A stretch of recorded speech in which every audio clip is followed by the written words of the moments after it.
Let me be the first to welcome you today on your journey to being a successful volunteer. I'm sure many things have brought you here, and I just want to let you know how glad we are that you're here today. Becoming a volunteer, we want to make sure that you have a very safe, a very long and happy career as a volunteer. The material we're going to cover today is very important. Some of it may seem rather mundane. It's rather common sense, but believe it or not, there are reasons for all of these various things that we will cover today. Kind of think of the sign in the mall that says, "You are here."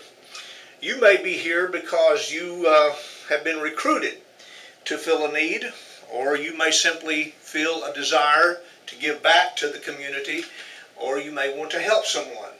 Whatever the case, we're glad that you're here. It's our desire to make you comfortable and equip you that you might be a successful volunteer. One of the things that you can expect as a volunteer is that you will have to undergo an NCIC background check. Background check is simply your name and social security number will be run through an ID system. Any kind of criminal background will pop up. If you did something silly 20 years ago, a youthful indiscretion, just tell us on the form, give us the straight of it, so that your story matches with what we're going to see when we do a criminal background check, because it's important that we are able to match those things up. So tonight we're going to learn about the policies and the procedures that make up being a volunteer. And one little word of encouragement, the one thing that always trips up people is they put down someone as a reference, but they forget to tell that person, "Oh, by the way, you will be getting a reference letter from me." So tell the people that you list as your references, tell them that there is a reference letter coming in the mail. And so that not to leave it laying there, but that they will be able to fill that out and get that back to you. As a volunteer, you bring expertise to the field that is unique. You may be an expert in a particular field. You represent all social, economic groups in society. And so we welcome all of that variety, and it is the variety, as they say, that gives us the spice in life.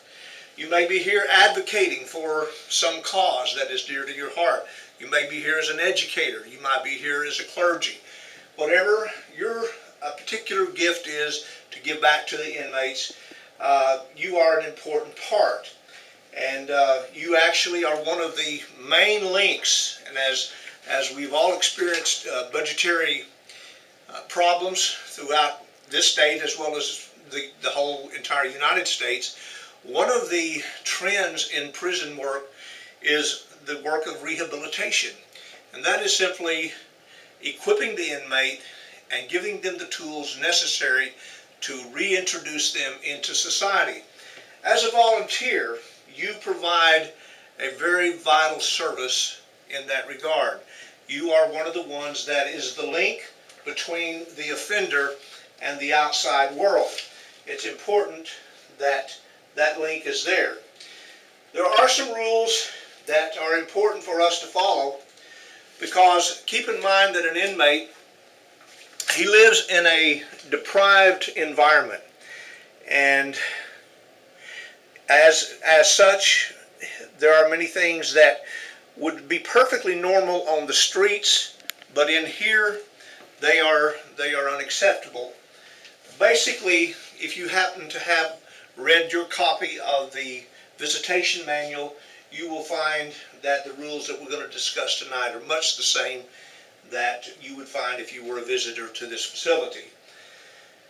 Mostly, we're looking at modesty, safety, and security. And for obvious reasons, clothes cannot be too large, too small, no flip-flops, no spandex, no see-through clothing, no steel-toed shoes. Undergarments must be worn. I'm thinking if you've seen the inmates that I have seen, these should be no-brainers. But keep in mind, these are important things. No bare midriffs, no camouflage, no clothing that has tears, tatters, holes.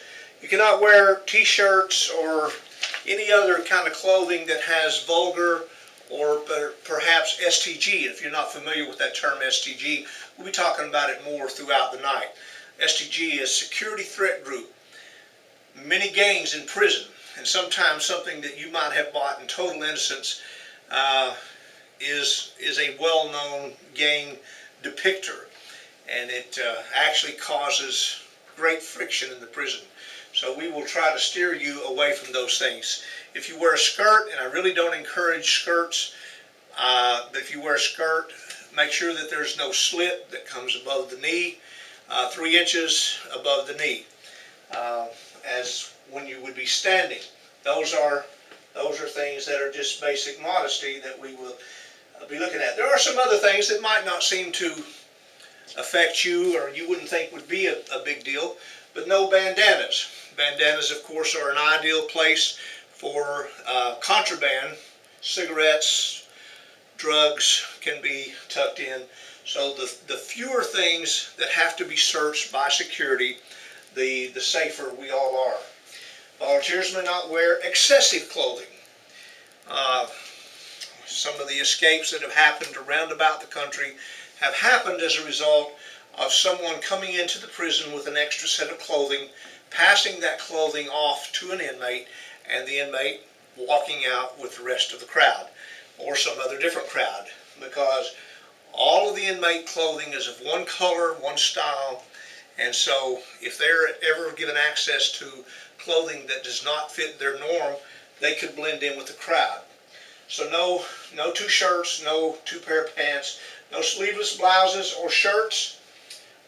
Skirts or shorts may not be over 3 inches above the knee. And so these are more or less common sense rules that will affect your performance here at the facility. It's always good to arrive on time. This is a job. You are an employee. Your status is that of an unpaid employee, but you are an employee nevertheless. And so there are certain rules that are expected, or certain criteria that is expected of you in this position. Always arrive on time for your particular service or the class or the art, whatever your particular volunteer function is. Arrive on time, preferably about 15 minutes before, because many times it takes time to get you through checkpoint, get your ID badges exchanged, and get you back to the site where you are going to be serving that day. So arrive on time. Allow time to get through without being in a rush. Leave all the items that you normally would carry with you on any business trip, leave them in your car. This is a prison. And by that I mean cell phones, watches, billfolds even. Lock your billfold and your valuables in your car, and make sure that when you get out of your car that the doors of your car are locked and secure and your windows are up.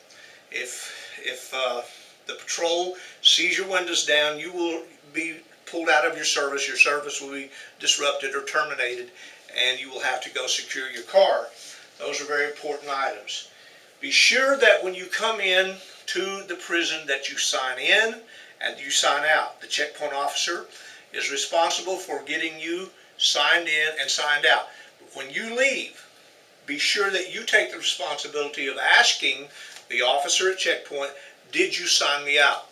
If you don't sign out, we will get a call the next morning from the commissioner's office saying someone is still behind the walls in our prison and unaccounted for. So be sure that you sign in and out.